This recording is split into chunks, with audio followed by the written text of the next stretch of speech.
இந்தியாவிலேயே சூப்பர் முதலமைச்சர், இந்தியாவுக்கு முதன்மாரியான முதலமைச்சர். எதுல? கொள்ளையடிப்பதில். முதல்வர் ஸ்டாலின் கொள்ளையடிப்பதில் சூப்பர் முதல்வர் என கூறி முன்னாள் முதல்வர் எடப்பாடி பழனிசாமி கடுமையாக விமர்சனம் செய்துள்ளார். நிதியமைச்சர் சொல்றாரு அப்படின்னா எவ்வளவு கொள்ளையடிச்சிருப்பாங்க பாருங்க.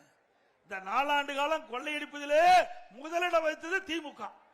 எப்ப பார்த்தாலும் ஸ்டாலின் சொல்றார் இந்தியாவிலேயே சூப்பர் முதலமைச்சர், இந்தியாவுக்கு முதன்மாரியான முதலமைச்சர். எதுல? கொள்ளையடிப்பதில். வேற எதுல நீங்க சூப்பர் முதலமைச்சர் இருக்கிறீங்க? நீங்க சிந்திச்சு பாருங்க.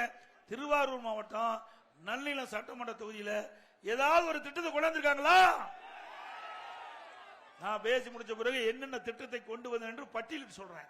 இதே திமுக முதலமைச்சர் ஸ்டாலின் அவர்களே, நீங்க இந்த பகுதிக்கு வந்தா என்ன இந்த மக்களுக்கு செஞ்சேன்னு சொல்லுங்க. தில்லு திராணி தெம்பு இருந்தா உங்களுடைய ஆட்சியில் என்ன செஞ்சேன்னு சொல்லு.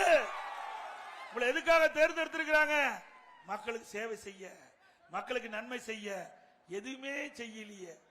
4 ஆண்டு காலம் உருண்டு ஓடி போச்சு.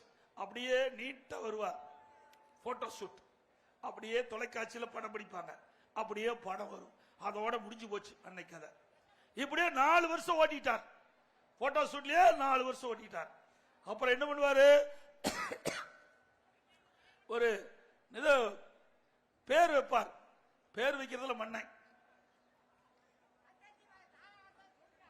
பார்த்தீங்கன்னா அவர் உங்கள் தொகுதியில் ஸ்டாலின்,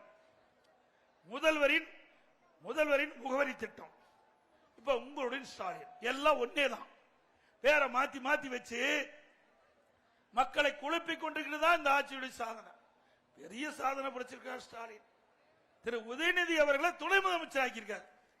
திரு உதயநிதி ஸ்டாலின துணை முதலமைச்சர் ஆக்கி குடும்பத்தில் அழகு பார்த்துட்டு இருக்கார். இதுதான் திரு ஸ்டாலினுடைய சாதனை. வேற எந்த சாதனையும் கிடையாது. அனைத்து இந்திய அண்ணா திராவிட முன்னேற்ற கழகத்தை பொறுத்த வரைக்கும் உங்களுடைய கட்சி, இது மக்களுடைய கட்சி. அண்ணா திமுக செய்திகளை உள்ளது உள்ளபடி தெரிந்து கொள்ள ரெஃப்ளெக்ட் நியூஸை சப்ஸ்கிரைப் பண்ணுங்க.